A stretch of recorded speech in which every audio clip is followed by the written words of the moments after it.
Okay.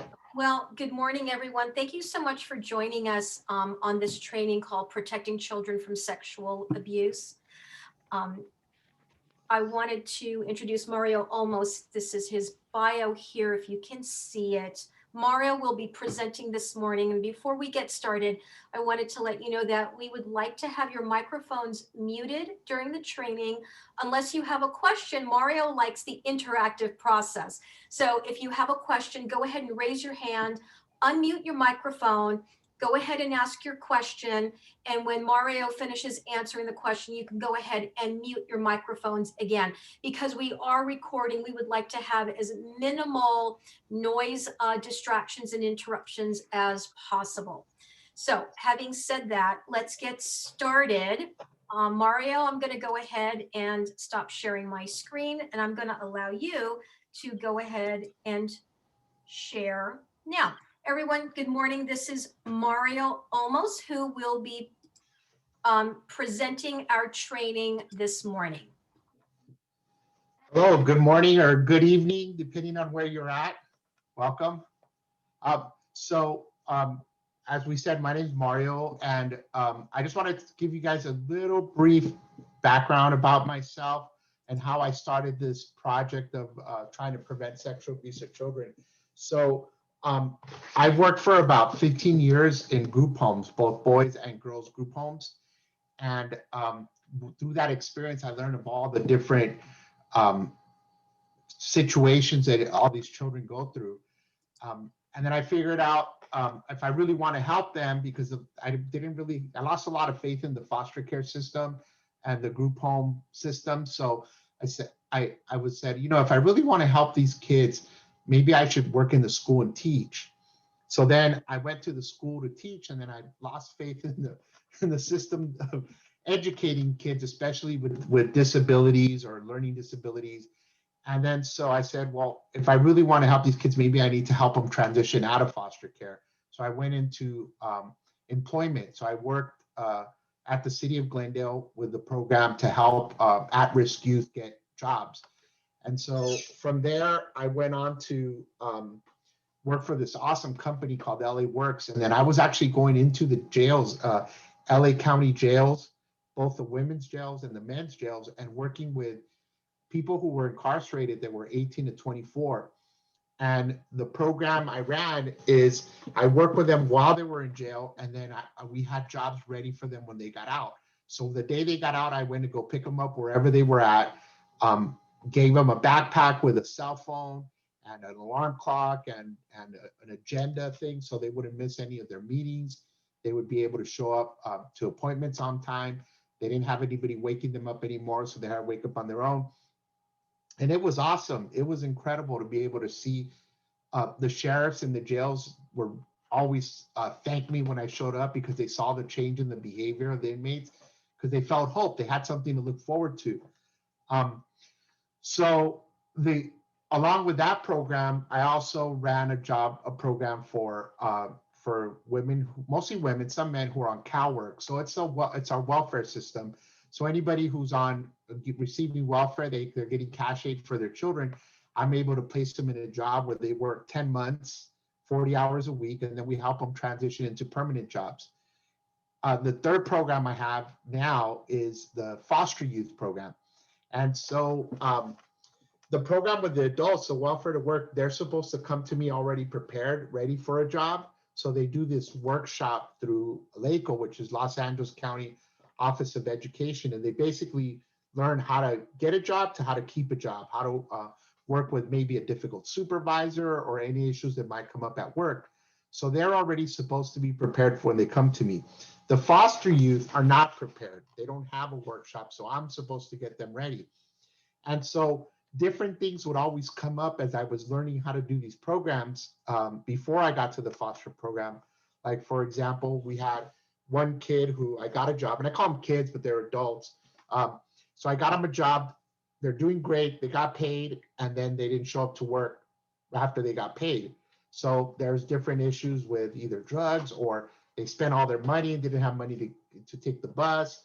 So I would bring in resources to teach them how to money manage, I had a girl who I placed at a work site, and then the first week she was there, the office wanted to do an office party on Friday. That was their tradition, that every once in a while they all went to lunch together.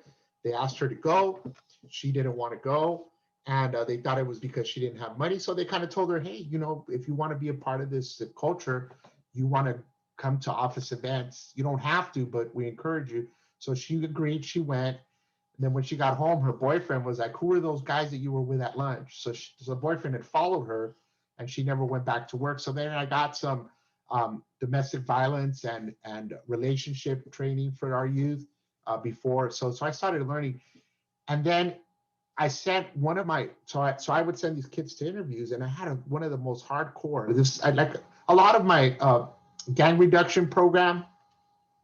They weren't real gang members. They're like at risk of gang. They're like lived in bad neighborhoods, or their family members were gang. So that was one of the programs I ran as well. And so I sent this person to an interview, and he already had the job. So while he was in jail, he wanted to work at a tire shop. So I found a tire shop that was near where he was going to be living when he got out of jail. And I talked to the owner and convinced him to allow him to work under our program. So it was just kind of a meet and greet. So when he went to the interview, he kind of froze. He didn't know what to say. He got nervous. He got scared. And this kid had tattoos all over the place. He's the only one of my kids that looked like a real hardcore gang member. And so he came back, and I said, so how'd it go? He goes, oh, I messed up. I didn't know what to say. I just got nervous. And so I told him the story about how he's probably my most hardcore kid, and he got nervous and he was scared. And I was like, it doesn't make sense. They should be scared of you. So what I did was I started getting Toastmasters. So we brought in a Toastmasters club at our facility, and we started teaching all the kids how to do public speaking. And my logic was, if I can teach them to speak in front of a big crowd of 40 or 50, they would do great in an interview. Well, my foster youth, I had my first group of 10 kids, and their first speech is an icebreaker for Toastmasters. They have to give a brief speech about themselves, and they didn't know what to talk about. So I gave them a sample. I gave my icebreaker speech that I had given when I first joined Toastmasters. And so I talked about basically from the time I was born to how I got to this job. And so I gave them an idea of what to do. And so they all, the next week we had the session, we had this beautiful auditorium space that I was able to allow them to use. And one after another, they went up and gave their speech. And 9 out of the 10 kids talked about how they were sexually abused as children in their story. And it was really heartbreaking. The 10th person, she was a girl, and she came and told me that later. She says, I was abused too. I just didn't want to talk about it. And so it was heartbreaking. Like, one of the kids told me that when he was little, the person they lived with told him that to allow him to molest them, and he promised he wouldn't touch his sister if he allowed that behavior to happen.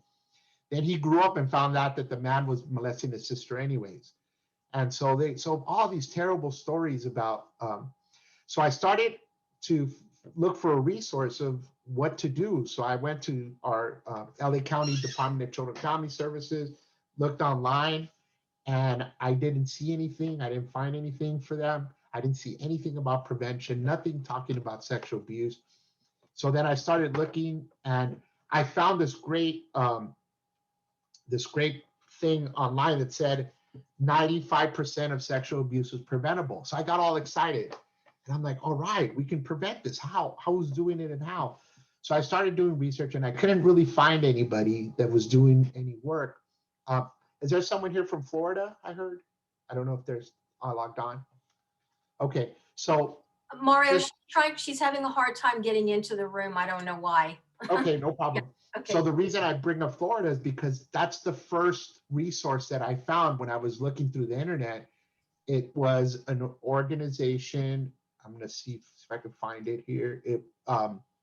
Lauren's Kids. Yeah, she did get in. Okay. Yeah. So good. So there's an organization in Florida called Lauren's Kids, and that's the first resource I was able to find. And I thought, this is crazy. How is it possible that if all this sexual abuse is happening, how is there not tons of organizations? trying to stop it if it's preventable. Mhm. So I decided to open up my own nonprofit and decided to do what I'm doing now, is talking to parents, talking to people that work with children, to make sure that the message gets out that we can prevent this and how to prevent it. So I focus on awareness and education. And I'm basically going to go ahead and go into how it all works. But I always tell people, I don't need you to save every child in the world. If you can just save your child, Mm. if you can just help your child or any children that you have influence over, nieces, nephews, little brothers, little sisters, little cousins. So if you can just protect them, that'll be a huge step in the right direction. And then if you want to move on to other people, that's great. But if we can just stop and protect our kids, that would be an incredible, incredible move. So I'm going to show this video real quick, and then I'll explain why I'm showing the video. And the other thing I'm doing is, if you notice, I'm sharing my screen, and we have a lot of, it's kind of it got kind of busy here now, but I'm sharing my screen, and a lot of it is stuff that I'm just going through the internet, because I want to show you how easy it is for you to navigate through the internet and find resources. So the first thing I have is a link, and let me go to that. It's a YouTube video, and I'm going to play it for you guys, and then we'll talk about it a little bit after. So here it goes.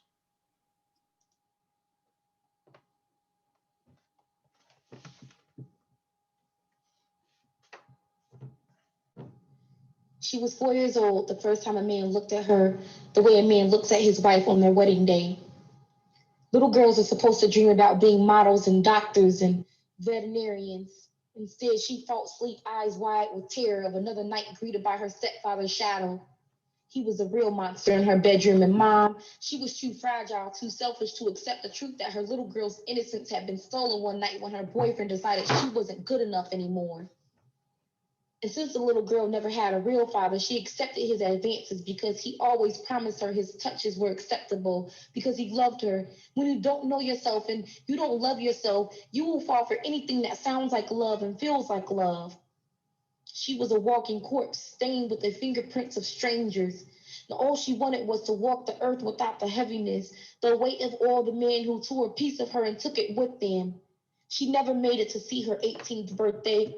This is for the pain, for the stains that bath water won't wash away, for the scars left on the hearts of the fatherless child. This is for the girls objectified instead of praised like queens.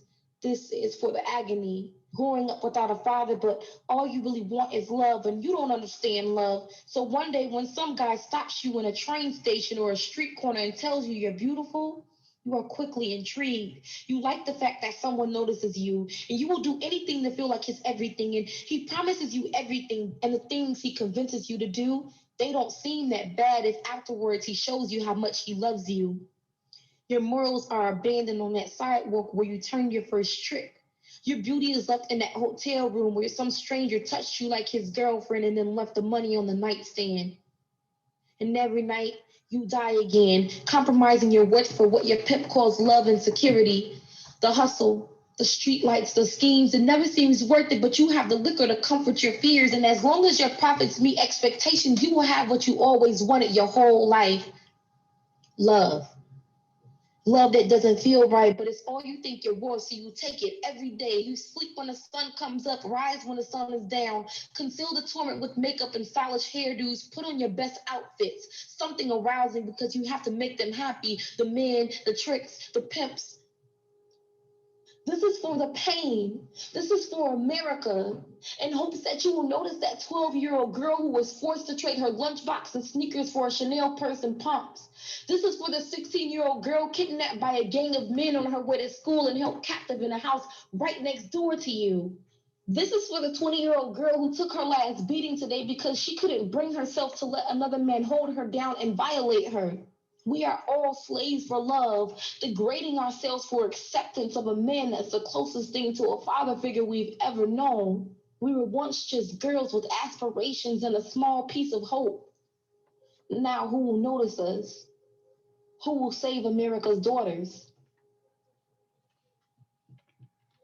So this video is actually done more for sexual trafficking, but the reason I bring it up is because it goes into some of the first things that we talk about, which is um, what are some of the consequences of not doing what we need to do.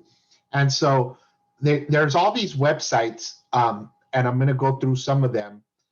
But what I want to really talk about is, why do we want to prevent sexual abuse? And then it says some of the reasons that we want to do this is because of all the behaviors that happen afterwards. So this is a site, and I mentioned the site because this has a lot of stuff that has to do with a lot of the websites that I go to. So for example, you'll see they have Darkness to Light. We'll visit them. They have Stop It Now, and we'll visit them. And then it has even the references to the one that I like to use the most, which is Darkness to Light. And we'll go into that right now. So I will go to there. I'm sorry, let me go back to here. And then we're going to go to Darkness to Light from here. So these are just things that you can look up online, and you can have these resources. All the links that I'm showing you will be shared with you through email or other means. But so I want to talk about, this is an incredible resource. It's Darkness to Light, and you can get trained. You could take an online course. So you just get trained here, and they have in-person training, online training, and then they've added virtual training, and they have facilitator workshops too. And all of these are free. So you're able to log on and register and do all these things on this website. But one of the things that I like about it is that you can go here and you just click on educate, and then here it has the 5 steps to protecting children. And this has basically everything you need to be able to do everything. So it has 5 simple steps. Step 1 is learn the facts, you minimize opportunity, you talk about it, you recognize the signs, and then you react responsibly. So it's really that simple. And once again, it talks about how 95% of sexual abuse is preventable, and it really is. I feel it is. One of the things that when I first started learning about this, I thought it was just strangers. I'm worried about strangers molesting children. And now, this is going to sound crazy.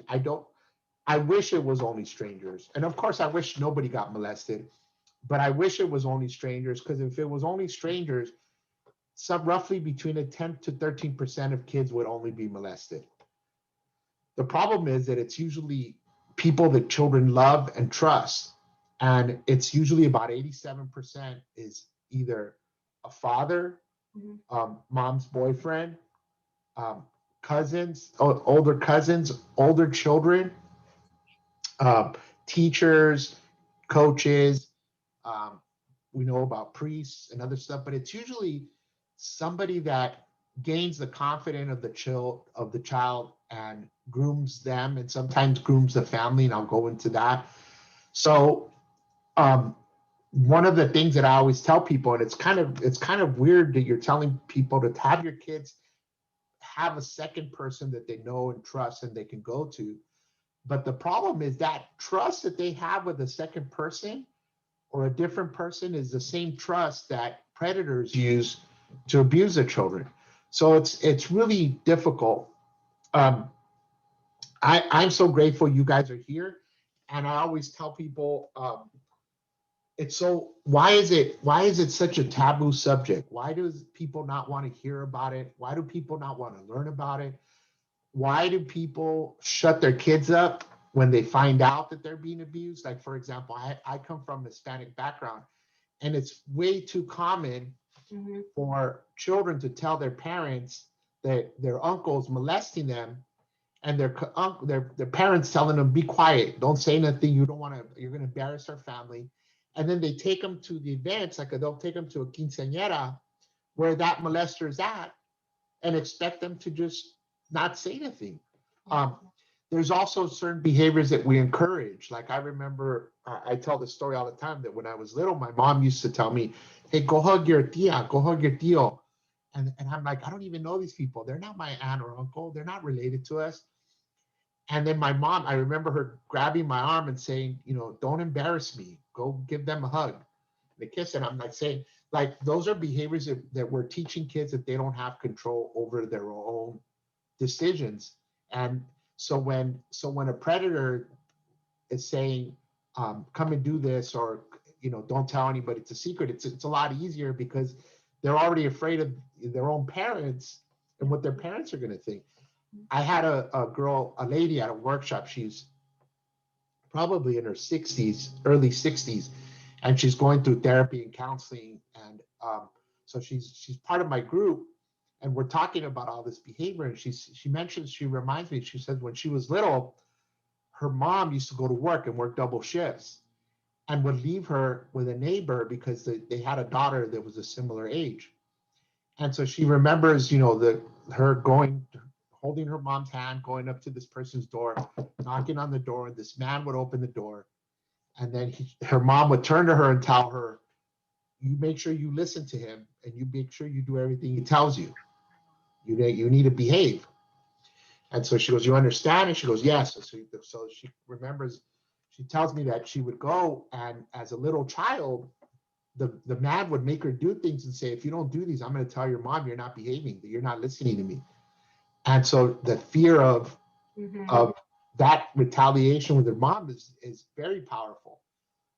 So the message we give our children is really important. So first thing, I used to do this exercise, like if we were all in person, I would have a bunch of tennis balls here, and we would be in front of each other, and then I'd grab like 10 tennis balls, and I'd throw them all at Neil.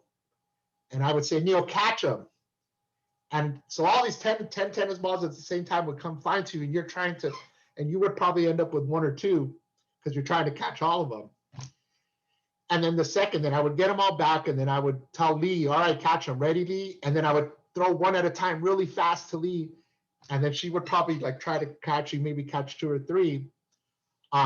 So the reason I use this tennis ball experiment is to show us that it's really important that we talk to kids, but it's really important how we talk to kids. As parents, we tend to throw a lot of information at them really fast, and they don't, or way too much at one time, and they don't capture any of it, or it's just too fast, and they're not going to capture any of it either. So then the next thing I'll do, I'll tell Joshua, I go, ready, Joshua? So I throw a tennis ball at him, and he catches it, and then I tell him, throw it back to me. And then I catch it. And I use that as an example of how we want to have a conversation with children. We want to throw the information at them, make sure they got it, and then give it back to us so that we know that they got the information that we were trying to give them. Because too many times we even with adults, we say something to them and they hear something totally different. So we want to make sure that it's, yes, Stacey. I'm sorry. So depending on the age of the child, then you would have the conversations would be different, say from a 3-year-old or a 7-year-old, correct? That's correct. Okay. Yes. So, but the concept is still the same, that you want to make sure that 3-year-old is getting what you're saying and is able to say it back to you. Right. Okay. So that goes for anything we teach our kids. It's not just about this. Yeah. And then also, when I want to talk to you about having that conversation, when we talk about having that conversation with the child, we want to make sure that it's not a big, serious conversation, kind of like what we're having now. It's more an everyday thing. So, for example, I encourage parents to talk to their 3-year-olds when they're giving them a bath and saying, hey, right now, mommy cleans you, washes you, and wipes you, but when you're old enough, you start doing it by yourself. Mm-hmm. And then that conversation changes to nobody else should be touching you. Nobody else should be asking you to take off your clothes or doing things that they're not, and then we go into explaining what they're not supposed. I had 2 really proud moments not too long ago before this COVID thing, when a parent called me and said, Mario, thank you so much. I just want to thank you. And I was like, what happened? She goes, well, she's one of my clients from my welfare to work program. And she tells me, I'm going to school at night and we're having a test. And I had another of my classmates come over and study, and she brought over her child. And so we told the kids, you guys can go to the room and watch videos while we're studying. And then she said that after they left, the kid was like shaking. He was nervous, standing and shaking. And so she goes, what's wrong? She goes, well, Mom, that boy, he was trying to pull my pants off and he called it pantsies. And so she goes, so what did you do? She goes, I remember you told me not to let anybody touch me. So I laid down on my back on the bed and stiff so he couldn't pull my pants out. And I told him no. And so she was really grateful. She goes, she told me, she goes, if I wouldn't have had that conversation, and we just talked like 2 weeks before that, I don't know what would have happened because my kid wouldn't have known. So we start with that, the assumption that children don't know. And the other thing that's really important is that that I impart on you something is that humans are born with 2 fears, right? Does anybody know what those 2 fears are? Take a guess. No? Okay. So it's the fear of falling and the fear of being alone. So those are the 2 fears that we're born with. Every other fear we learn. And for example, when a kid's running across the street on their own without looking, as parents, we grab that kid and we spank them and no, don't, you can't do that. You got to look, you can't run across. So we scare them and they learn that they're not supposed to run across the street. Or if there's a stove on or a fireplace and the kid's like, it's glowing, it's beautiful, 2-year-old will run to the fire and try to touch it because they don't know that it's hot and it's going to burn them. So parents grab them and wait. So then they get scared of fire and they learn that they're not supposed to touch hot stuff. So I always tell people, we don't teach our kids to be scared of predators, of people that are going to harm them. And when I'm in person, I tell you the chances of your child getting run over by a car are this much. And the chances, and you can imagine me spreading my arms all the way wide, of child getting molested is this much. So we should be spending more time preparing kids and teaching them about what could happen to them. So let's go into some of this stuff. So the facts are, and I don't want to spend a lot of time because this is something that you guys can go back and look at it on your own. But this is one of the things that the numbers change between how many kids get sexually abused as children, as boys and girls. So the common number is for girls is like 1 in 4. And that number for me is really difficult because when I go to Dodger Stadium, I picture a stadium full of children. And I think if this stadium was full of girls, 1 out of 4 of this stadium would be kids that were molested. And when you visualize it that way, it's like a big number. It's huge. And then the numbers change from 1 in 6 to 1 in 11, depending on who you're talking to about boys. The numbers also change about the most important number for me is that about roughly half, it's usually like 40%, are kids being abused by other kids, either older or larger children. And that's something that we don't really think about when we're like, for example, I think of Thanksgiving or Christmas. The adults may be in our culture making tamales, or in other cultures having wine, or doing, all the adults are all together. They might be playing cards to having activities, and the kids are all in one room, and they're all cousins and related, and they're all in one room, and nobody's worried about what they're doing. And a lot of abuse happens in those situations. So we want to be aware of the environment in which abuse happens. It's usually an isolated situation. One of the things that I talked to this doctor, and he's a pediatric doctor, and he tells me that 90% of the abuse that he encounters happens at overnights, overnight parties.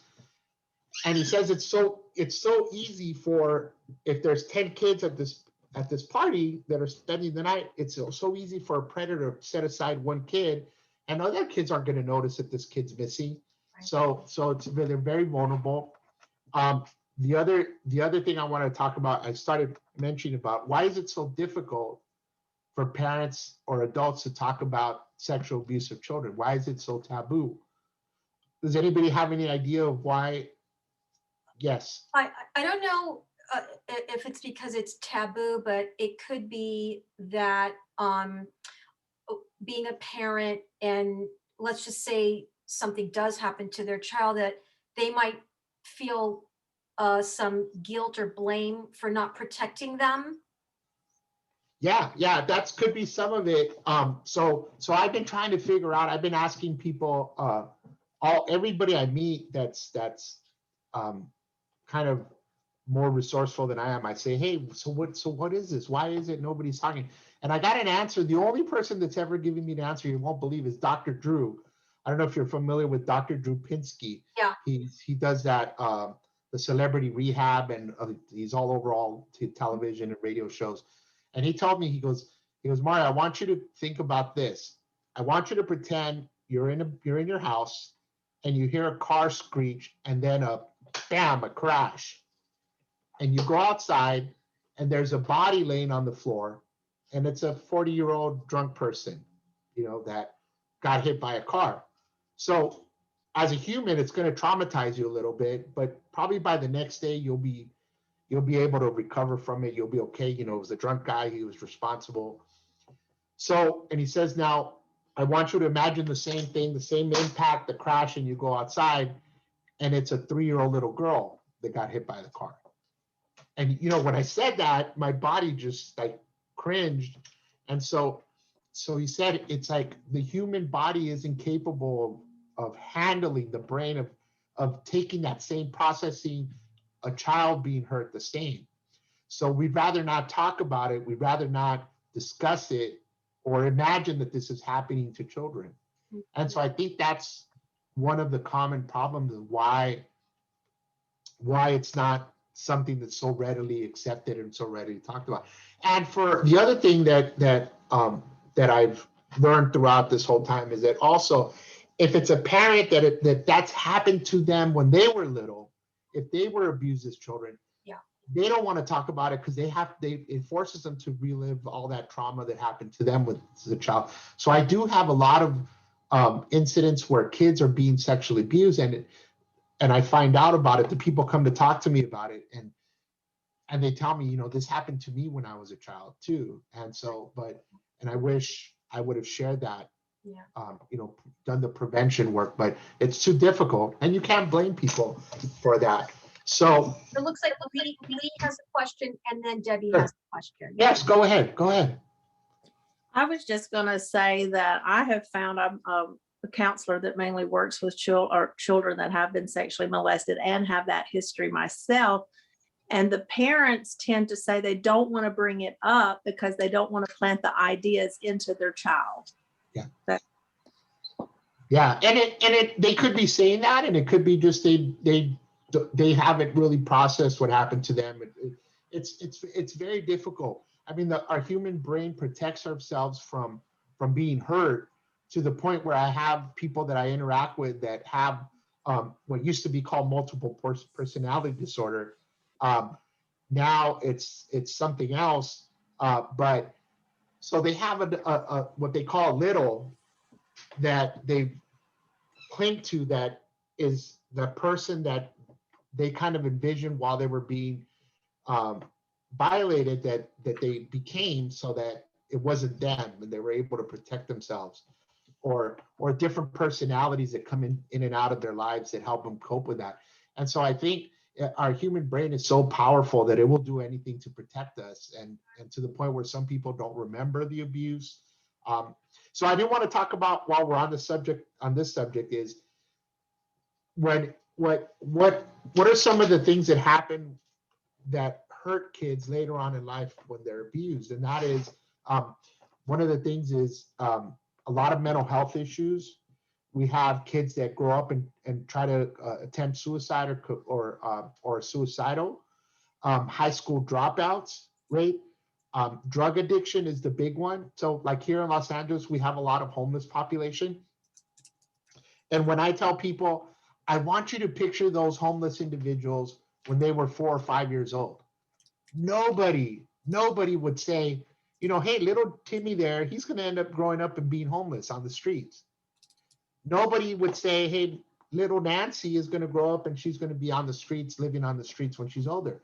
You just can't imagine that your children or anybody's children will grow up to be homeless. And oftentimes, before COVID, it was about 40% of women that were homeless were homeless because they were running away from sexual abuse at home. So they run away from this abuse and then only to get further victimized when they're on the street. Right. And then you look at people that are addicted to drugs. So everybody's like, oh no, those homeless, they're just because they're drug addicts or alcoholics. And then, so I tell them, you know, 2/3 of people that are addicted to drugs or alcohol were sexually abused as children.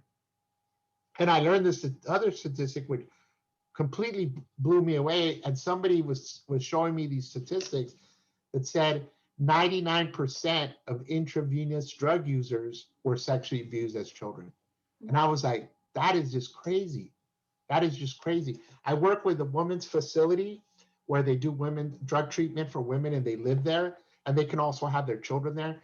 And so when I talk about the drug addiction part, the 2/3, and the counselors there tell me, Mario, it's not for us, it's not 2/3, it's all of our clients. Wow.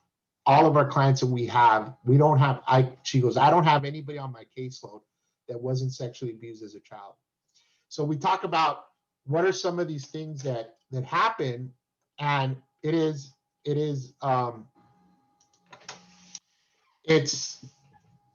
terrible I that, feel I had to free myself. oh, I'm sorry. feeling guilty, Yeah. feeling responsible. So we're talking about all the stuff that, 35% of victims are 11 years or younger. As many as 60% are abused by people the family trusts. And then we want to talk about, here are the consequences. So like I said, 2/3, 70 abuse survivors report excess use of alcohol and drug use, suicidal thoughts, the eating disorders. So I don't know if you guys are familiar with that study that USC did, where this doctor was able to successfully get people to lose weight. And like no carbs and stuff and all the stuff. And in his study, he successfully got people for 2 years to lose weight. And there was a few glitches in his program because some of the people were gaining the weight back. And so he's thinking, what's wrong with my program? It works. I know it works. I've seen it work. And through further study, he found that everybody that was gaining weight was people that were sexually abused as children. Right. And so what happened was they were starting to look good. You lose weight and you're feeling healthy, you're feeling good about yourself. And they were afraid that if they look good, somebody would try to molest them again. Mhm. So it was that subconscious. I know I'm going back and forth a lot, but one of the things that we want to make sure that we understand is a lot of the kids will never tell anybody. There's so many people that come to me when I'm doing these workshops, or just friends of mine that will come to me and say, Mario, I've never told anybody this, and that's like one of the most common things I have. And I will tell you one thing, children will try to tell their parent or responsible adult once. At least once they'll make an effort. And the problem is sometimes we're not listening for that. Like one of my favorite stories is a good dear friend of mine that she once shared with me that she tried to tell her mom that her dad was abusing her, and her mom was washing dishes, and she went to her mom, and I can't remember how old she was. Imagine 9, 10, 11. And she said, Mom, I'm not happy. Mm. And her mom turns around and goes, you're not happy. Look, I have dishes, I have cleaning, I have this, I have that. And you're sitting here, I have to cook, and you're not happy. So she's like, okay, and never brought it up again. So one of the things is we have to get better at listening to our kids when they're coming to us. And we have to get better at talking to them so that they feel comfortable talking to us. And for me, that's been very difficult because I have a little girl, she's 15 now, When she was little, whenever she came to me and told me she did something wrong, I couldn't snap at her. You know, you can't just be like, what's wrong with you?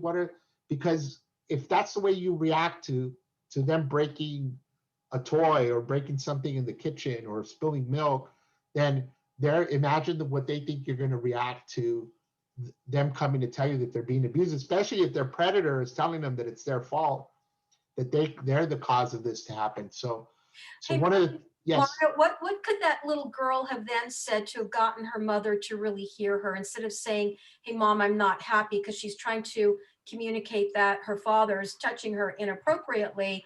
What would be a better way for her to communicate what was going on? I don't think at that age, I don't think it would have been possible for her to communicate to her mom anything. It's just, it's something that we as parents have to do to be responsible for. Okay. For example, I hope that through this workshop, I teach everybody that you shouldn't have to wait for a child to come to you to tell you something's wrong. You should be involved in your child's life and know what's going on with them. Instill that sense of communication where you're talking to them and you're asking them, hey, is everything okay? And so for example, I have a situation where I have my daughter and then her little cousins, two little cousins, that sometimes when they're off on school on Monday, I happen to be off in school, my wife has to work. So my wife's sister asked if she could bring her kids over. And then I plan activities. We go out and we do stuff and we go out and have events. But the first thing we do is sit down and talk. And I tell them, look, I want you guys to know that even though you're with me and I'm your uncle, I should not be touching you. I should not be going to the bathroom with you. And you should not be touching me.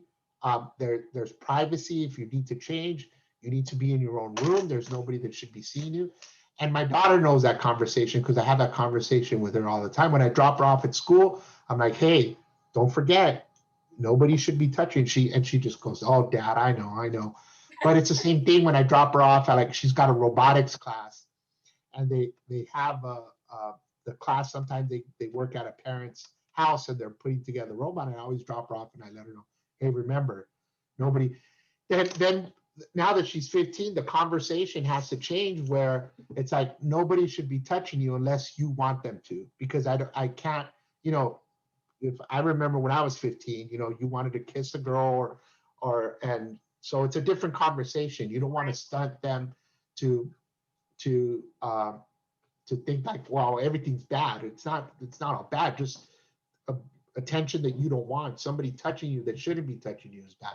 And the other thing that's really important is how we phrase the language when we talk to our kids. So for example, I had this other presentation where I had this thing up, a video, but I'll share that with you, Stacy, my video, so you can show them later. But I purposely left it in. I had this director go ahead and do this video for me. I told her, you can do whatever you want, because I'll give you free reign.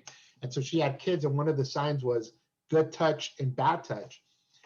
And so one of the things that's important that we learn is that we teach kids that it's not about good touch or bad touch. It's safe touch and unsafe touch. Because you could imagine you're 12 years old and you're a little boy, and some girls, a babysitter who's older is touching you.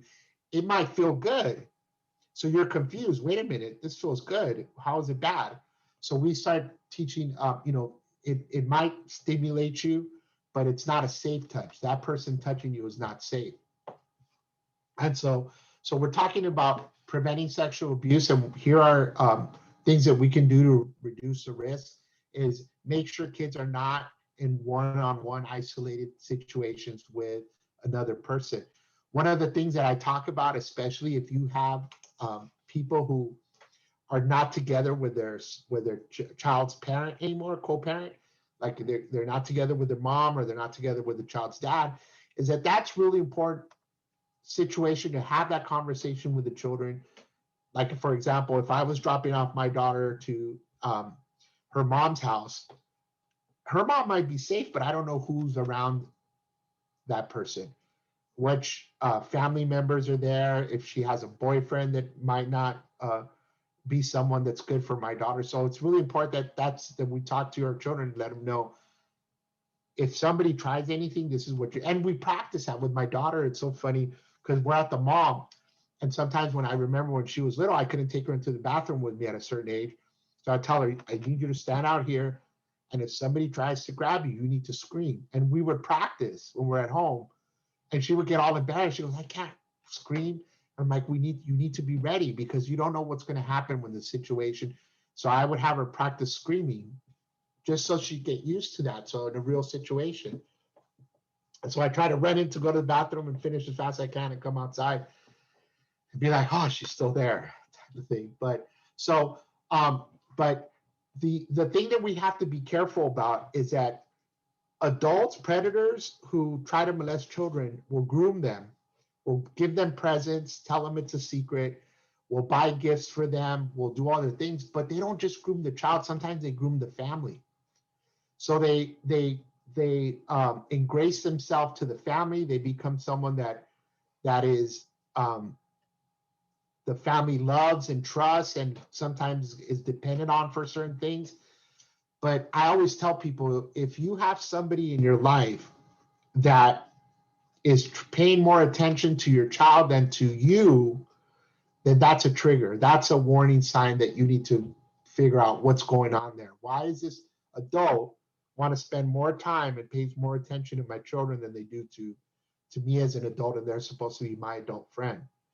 So they become very friendly with the family. They go to family activities, they earn their trust, and they gain alone time with the children, and that's where they thrive. So that's one of the things that you want to make sure that you can reduce the risk by doing that. And then the most important thing, like I said, is talking to children. And when you talk about, oh, sorry, I did that again. When you talk to children, it's not a big heavy conversation. You want to talk like as you're getting them ready for bed, when they're getting ready for showers, when you're dropping them off at school. Little short conversations, as many as possible, because those are going to be more effective than one big serious. Like I don't know if I'm pretty sure you remember. It's like my parents didn't talk to me about the birds and the bees, but if you did, you remember how awkward and uncomfortable that was, and you're like, oh, I don't want to hear this. So it's the same thing for kids. So imagine if you add sexual abuse to that, it's even more awkward. So you want to make sure that you talk to kids, you tell them what a person's going to try to do. Like, for example, my conversation with my daughter was, your uncles, and I love my brother, and I'm sure my brother-in-law is great too, but I was telling him, your uncle might try to sit next to you when he's on the couch, and he might try to reach over and put his arms around you. And that's not okay. That's not okay if you feel uncomfortable with that. And so I show adults, I go, look, when a child is sitting there and somebody's doing something and they start shrugging and moving away, it's like, but they don't say anything, that predator knows that they can keep going because nobody's had that conversation with them. If the same person sits next to your child and it's like, hey, no, you can't do that, then they know that if they keep going, it's not safe for them because they're going to get caught because this child knows, and this child knows to tell someone. So just that body language that kids react to predators, they know whether to keep going or not. And so one of the things I always tell people is that we talked about some of the reasons that we want to stop, like some of the behaviors like the alcoholism and the drugs. And one of them that I didn't mention is a lot of women end up in abusive relationships as they get older. When they're sexually abused as children, they end up as domestic violence victims, sexual assault victims. And I always tell women, I'm like, there's something about predators that they know who they can victimize. And I've had this one lady who was in a domestic violence situation. She got out of it. She was able to go to an organization which helped her get out of her situation, take her kids. They provided housing for her. Then years later down the line, she met someone else. She fell in love. And then he turned out to be the exact same thing. And it was like, it's just, I hear that so often. And so that's what I'm thinking is if we could prevent the child from being sexually abused in the first place, chances are that I'm not saying it won't happen, but it could still happen. Hey, Mario, And so, yes, do you know what the numbers are, or the percentage is of predators who were once victims themselves? Because it just doesn't come out of nowhere. And I've seen so many documentaries with regard to, the clergy, not just within the Catholic Church, but with across denominations and different faiths. And so many of them, like one of them admitted that they too had been victimized as a youth and grew up to be an offender.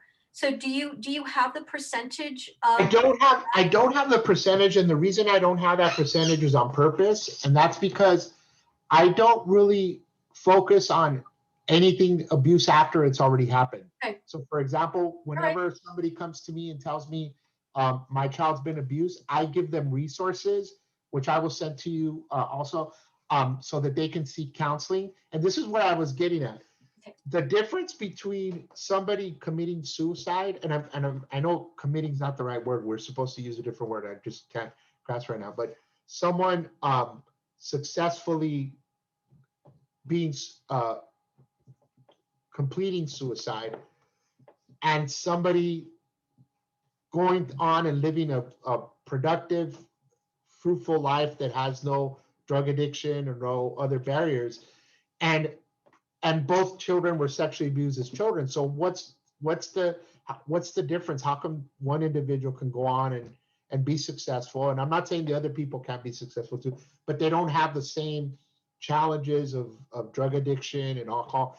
And what I tell them, it's based on two things: the extent of the abuse, meaning how prevalent the abuse was, and the duration of the abuse is one of the factors. But the other factor is the amount of support that the child got from the family. So when you have a child that comes to you and says, so my uncle's sexually abusing me, he's touching me, and the parent says, shut up, be quiet.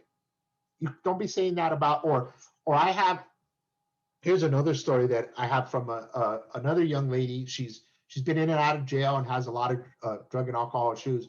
And she said she's with her child. She's not with her child's father, but she says that's the only person I have sexual relationships with because I can't be with anybody else. And then she tells me that when she was little, her grandfather, she was like 4 or 5 years old, and her grandfather would penetrate her.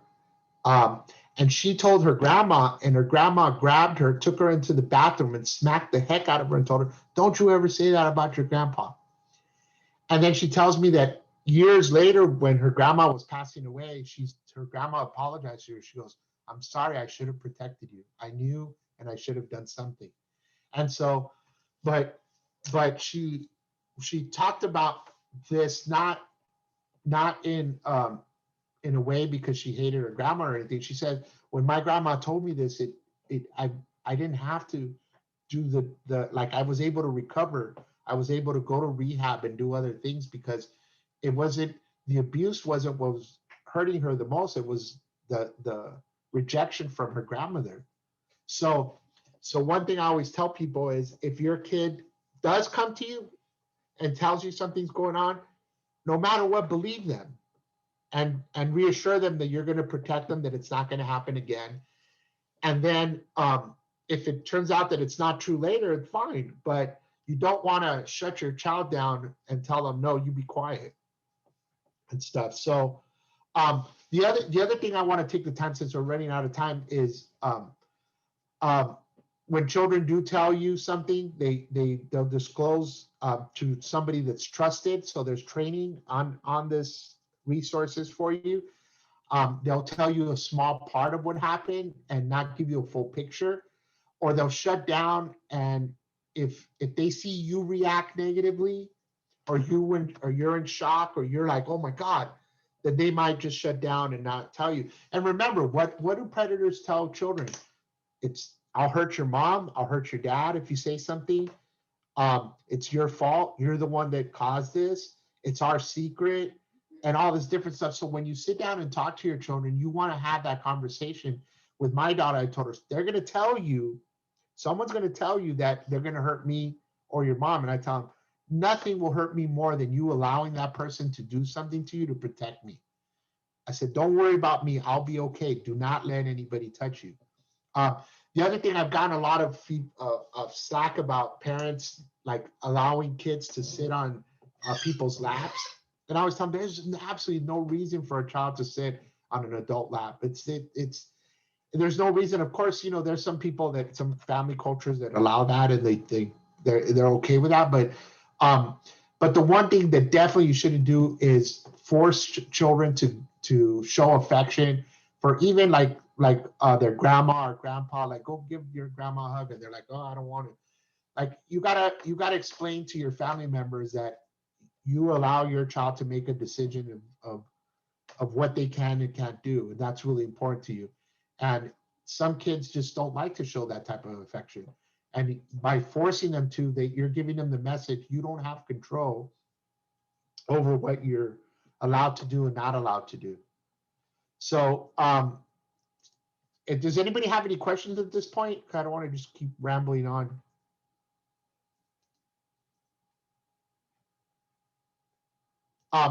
Okay, then I'll talk about something that's really important. So how do we know? Like I said, my focus is how to prevent it. So of course, having the conversation, being involved in the child's life, knowing what's going on with them, knowing what their activities, knowing who they're interacting with. When they get to a point when they're on social media, you have to really protect the kids from social media. There's always people on there that are trying to influence kids in negative ways. I have situations where I've had one of my foster youth from my youth program get arrested because he was sharing a picture of a girl who took her, like a 14-year-old girl who took a picture of herself topless, and he was sharing that picture, and that's child pornography. And now he's looking at some serious activities. So I always tell kids, you got to be careful. If it has anything to do with a minor, you shouldn't be exchanging that. Be careful on social media. Don't share pictures. Don't be sexting. So we talk about sexting, and then watch out with who has access to your social media. And then there's something like a private, Mary, what's that called? AVN, or where they can do private networking? Okay. VPN. Well, there's something. I think it's the VPN. VPN, yes. The So you virtual gotta private network. Yes, you got to make sure your kids are not doing the VPN, because that's really something that is hard to track. It's hard to trace. And then also, you should know what's going on with your kids. Sit down and, like, what are they watching? What are they communicating through? What are they YouTubing? What are they TikToking? Like, sit down and with your kids and see what they're doing and have them explain. And if it's something that you feel is inappropriate, instead of, oh, I'm going to take your phone, have a conversation with them and talk about what it is about that you're not comfortable with, how they feel about it, why are they comfortable with it. So that's a whole different conversation. I know we're out of time. So I'll stop here and thank all of you for coming. So I didn't really go into a lot of the stuff, but it's all on the links, especially this one, this Darkness to Light. And let me just go through really quick the other ones. So Darkness to Light, there's RAIN, which is an awesome organization. And I'll just show here that everything, how can I protect your child from sexual abuse? Here's be involved in the child's life, encourage children to speak up. It's a lot of the same messages that I discussed. There's the other one is the Child Mind Institute. And this one is more on the scientific side of it, talking about body parts, making sure you teach your kids. And this is a weird conversation to have with children, but it's uncomfortable for adults, but a penis is a penis, a nose is a nose, an ear is an ear, vagina is a vagina. One of the biggest problems I've had with people that come to me is that they tell me that the person that violated their child never went to jail. And it's because a judge couldn't lock up their child because the predator touched her cookie. And it was like the child said, he touched my cookie. And because that's what the child learned, that was the name for her vagina. And so in court, you have lawyers that are like, you want to send this person to jail for touching a cookie? It's ridiculous. And so make sure that you use specific body part words with them. A lot of different great information, body parts, private parts, child body boundaries. With little children, I use dolls and like Barbie dolls with bathing suits. And you talk about anything that's covered by the bathing suit is your private part and nobody else should be touching them. Secrets are not okay. We know that. Teach them how to get out of scary or uncomfortable situations. It's okay for them to tell an adult that they have to leave. It's okay for them to tell an adult that they don't want to be there. So that's the other one. And then Center for Disease Control has an awesome, I still think the Darkness to Light is better, but you talk about what is child sexual abuse, how big is the problem, what are the consequences? And this is really where I get a lot of the stuff about how opioid use, risky sexual behaviors, unprotected sex, increased risk of suicide, PTSD, depression. Right here, it talks about chronic conditions such as heart disease, obesity, and cancer, physical injuries, unwanted unpacked pregnancies. They're 2 to 13 times increased risk of sexual victimization in adulthood. I was talking with a person that does physical rehabilitation, and she mentioned to me that she can see in an adult when they've been sexually traumatized, serious sexual trauma as adults because of the way their body is adapts because of the abuse, because of the sexual abuse. So when she's teaching them, when she's doing rehab with them, she knows which people were abused as children. And I don't want to get into the details of that, but it's pretty graphic what she said, and it's so sad. So I want to end up with on a positive note. Thank you guys for being here, and know that it is preventable if we teach our kids and spend as much time trying to protect our kids, as much as predators try to spend all their resources trying to sexually abuse them. We will be so successful, because remember, they will do everything they can to isolate and get to your child, and we have to do everything we can to teach our child to protect themselves so that doesn't happen. Yeah, absolutely. Thank you, Mario. I'm going to go ahead and share Mario's information with all of you. If you have any further questions, this is Mario's contact info. Also, Mario sent me all of the links to some of the websites that he shared. And I don't have everyone's emails. I know, Neil, I don't have yours. Josh, I'll get it to your mom and she'll get it to you. But Neil, if you want those links and everything, you can put your email in the chat, and I'll make sure that you get that information as well.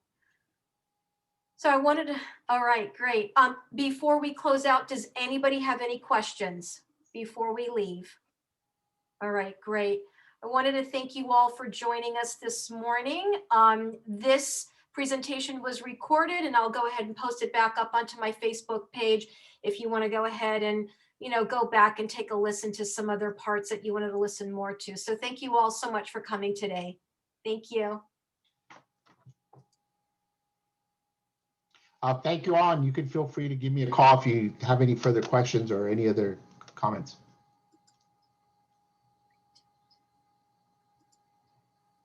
Okay. Super. All right. Thank you, Joshua. Great. Okay. Let me see. Am I still recording?